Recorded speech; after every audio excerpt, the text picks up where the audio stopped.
हुई जितना कि ग्रामीण क्षेत्रों में लोगों ने अपमान को, भेदभाव को, प्रताड़ना को झेला है और अभी तक झेल रहे हैं। ज़्यादा दिन नहीं हुआ, दिल्ली देख लीजिए ना। हाँ, छुआछूत का, हाँ 1.5 साल पहले कुआं से, हाँ लोरा आदिवासी समाज को भी के साथ तो हुआ ही हाईलाइट।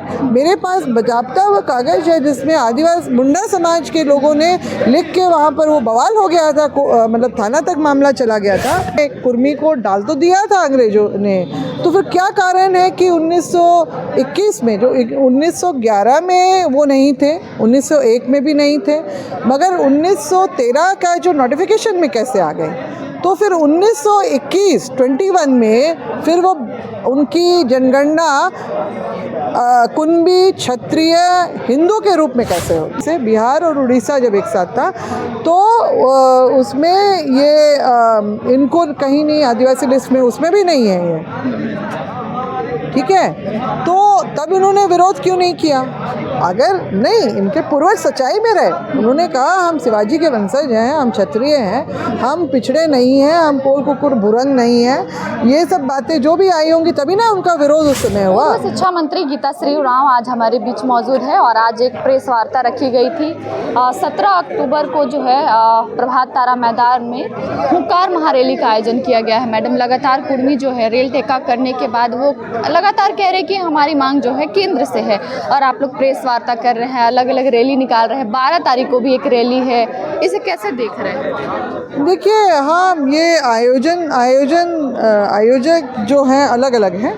12 का उन्होंने पहले 5 किया, फिर 12 कर दिया जो भी कारण से। तो वो 2 लोगों ने प्रेस कॉन्फ्रेंस करके किया। हमारा जो 17 है वो सभी आदिवासी समुदायों को यहीं पर सरना स्थल में ही जो बैठक हुई थी, रायशुमारी के बाद में हमारा जो जगह, जो प्रभात तारा मैदान, और जो है दिन तय किया गया था 17 तारीख, डेट और दिन।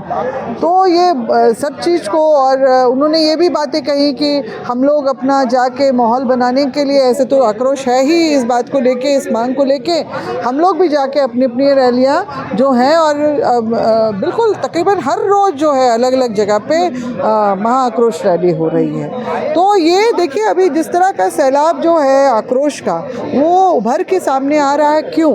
अगर वो आदिवासी जो होने का दावा पहले से ही कर रहे हैं, तो क्यों आज ही उनकी आदिवासियत उछल उछल के बाहर निकल रही है? क्यों उन्होंने इतने दिन तक आदिवासियों से भेदभाव किया, प्रताड़ना दी, अपमानित किया, और जो वो व्यवहार और अभी आदिवासी होने का दावा जो है, दोनों बातें कहीं भी मेल नहीं खा रही हैं। और इसीलिए लोगों में आक्रोश है कि ठीक है भाई, आप तो रह ही रहे थे यहाँ झारखंड में, हमने आपको भगाया तो नहीं था बाहर, मगर आप अगर हमारे घेरे में घुसना चले आएंगे तो वो लोग बर्दाश्त नहीं कर रहे हैं। आदिवासियों में एक खासियत होती है, छेड़ते नहीं है दूसरे को, मगर छेड़ेंगे तो छोड़ेंगे नहीं। अंग्रेजों को भी नहीं छोड़ा, है ना, अपने पक्ष में उन्होंने काम करवाया। तो यही है आदिवासी का जो एक मुख्य लक्षण, जो लोकल कमेटी ने तो बनाया था कि संकोची स्वभाव होना, पिछड़ापन होना आर्थिक रूप से भी, और जो है आपका मेल जोल नहीं बढ़ाते हैं, बहुत सारी हैं इस तरह की बातें। तो उसमें एक ये भी है, जब तक छेड़ोगे नहीं तब तक वो उग्र नहीं होते हैं, यही है। तो वो बातें अलग हैं, मगर जो आज़ादी से पहले का जो कागज़ ये लोग दिखा रहे थे नोटिफिकेशन, वो तो उत्तराधिकार अधिनियम का था, जिसमें कुर्मी को डाल तो दिया था अंग्रेजों ने। तो फिर क्या कारण है कि 1921 में, जो 1911 में वो नहीं थे, 1901 में भी नहीं थे, मगर 1913 का जो नोटिफिकेशन में कैसे आ गए? तो फिर 1921 में फिर वो उनकी जनगणना कुणबी, क्षत्रिय, हिंदू के रूप में कैसे होती है? हमने नहीं किया, उन्होंने भी जनगणना नहीं की, तो अंग्रेज़ों ने किया, तो क्या कारण था? सवाल उनसे भी हम करेंगे। फिर 1931 में जो बिहार और उड़ीसा का जो संयुक्त रिपोर्ट आता है संसद का, उसमें स्पष्ट रूप से आदिवासियों के इंपीरियल टेबल में जो लिस्ट बनी है, उसमें वो कहीं भी शामिल नहीं है, और उनको एग्रीकल्चर बेस्ड कम्युनिटी के रूप में ही दर्शाया गया है उस रिपोर्ट में भी। फिर उसके बाद फिर आपका आज़ादी हासिल हुई, और उसके बाद जब SC ST OBC का जब लिस्ट बन रहा था, तो उनसे भी पूछा गया, तो उन्होंने यही यही कहा कि हम शिवाजी के वंशज हैं, जो उन्होंने उस समय भी कहा था 13 में भी। हाँ, और 19, हाँ एक चीज़ मैं भूल रही हूँ, 1938 में भी एक नोटिफिकेशन निकला था जो आपका, जिसमें ये स्पष्ट रूप से SC और ST जो इस भूभाग में रह रहे थे, जब आपका बंगाल तो अलग हो गया था बिहार से, बिहार और उड़ीसा जब एक साथ था, तो उसमें ये इनको कहीं नहीं आदिवासी लिस्ट में, उसमें भी नहीं है ये, ठीक है। तो तब इन्होंने विरोध क्यों नहीं किया? अगर नहीं, इनके पूर्वज सच्चाई में रहे, उन्होंने कहा हम शिवाजी के वंशज हैं, हम क्षत्रिय हैं, हम पिछड़े नहीं हैं, हम कोल कुकुर भुरंग नहीं हैं, ये सब बातें जो भी आई होंगी तभी ना उनका विरोध उस समय हुआ। और अब आज़ादी की हवाला देते हैं। फिर इन्होंने पेशा कानून का क्यों विरोध किया, जब उसमें अनुसूचित क्षेत्रों में आदिवासियों को व्यवस्था में प्राथमिकता देने की बात हुई, क्यों विरोध किया था उस समय शैलेंद्र महतो जी ने और रामटल चौधरी जी ने? उसके बाद जैसे झारखंड जो है आपका 5वीं अनुसूची का राज्य बनता है, तो इनके सुर एकदम से बदल गए, माहिर है ये सब चीज़ों में, सुर बदल गए कि हम आदिवासी थे, हमारे साथ षड्यंत्र हुआ। तो भाई कैसे षड्यंत्र हुआ?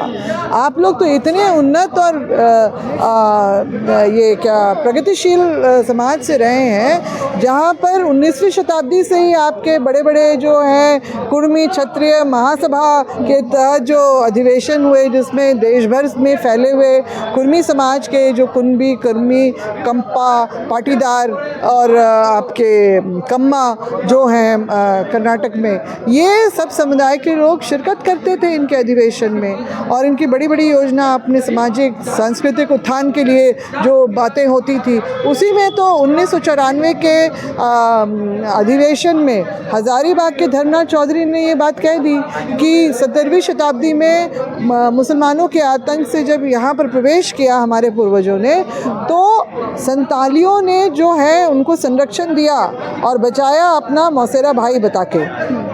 मुसलमान लौट गए, तब वो लोग यहाँ बसे। झारखंड, अभी आप ये शहर का स्वरूप देख रहे हैं, अभी से 100 साल पहले भी झारखंड ही हुआ करता था। तो आप 17वीं शताब्दी की बात सोच लीजिए।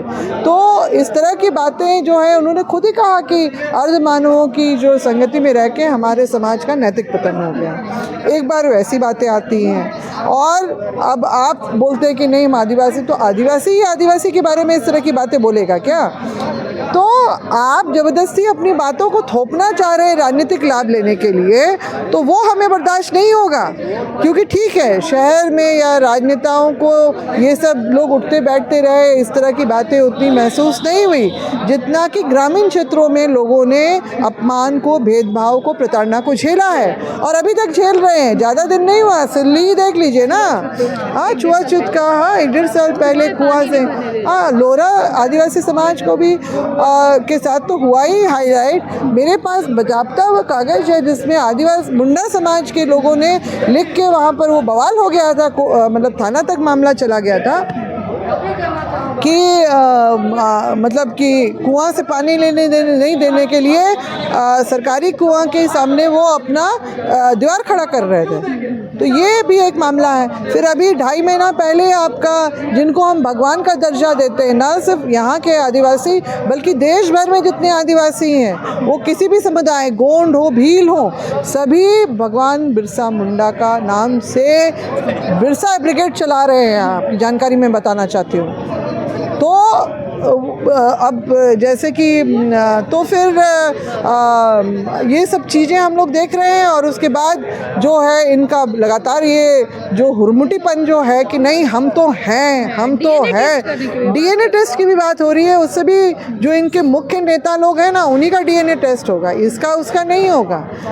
जो मुख्य नेता जो हैं, जो विशुद्ध हैं, उनका ही होगा, तब वहाँ से पता चलेगा। तो भी समर्थन दे दिए अब। हाँ, तो उनका भी करवाएंगे ना, उनका भी करवाएंगे, तैयार रहे इसके लिए। रैली का क्या होगा? रैली का जो हमारे झारखंड से तो है ही, हमारे पड़ोसी राज्य से और महाराष्ट्र से भी जो हमारे आदिवासी समुदाय के लोग हैं, वो लोग भी, आज सोशल मीडिया का ज़माना है, यहाँ से वहाँ बातें चली जाती है, जो हम क्या बोल रहे हैं, क्या कर रहे हैं, वो सब देख लेते हैं, सब दूसरे प्रदेश में भी बैठे लोग। तो वो लोग भी आने की तैयारी कर रहे हैं। उस दिन महाराष्ट्र से भी आदिवासी, क्योंकि वहाँ भी धनगर और बंजारा जो है आदिवासी लिस्ट में शामिल होने की मांग कर रहे हैं, जिसका वहाँ पर भी कड़ा विरोध हो रहा है। तो वही परिस्थितियाँ उनको यहाँ भी नज़र आ रही हैं, तो वो भी अपनी बातें यहाँ रखने के लिए आएंगे और हमारे अपने इस महारैली को भी, जो हुंकार रैली में भी अपना समर्थन जताने के लिए आ रहे हैं। तो आपने सुना प्रभात तारा मैदान में 17 तारीख को हुंकार महारैली का आयोजन किया गया है और पूरे जिले से लोग आएंगे। रैली का रूप क्या होगा वो भी हम आपको दिखाएंगे। फिलहाल अभी के लिए इतना है। देखते रहिए जनवार्ता अपडेट्स। धन्यवाद।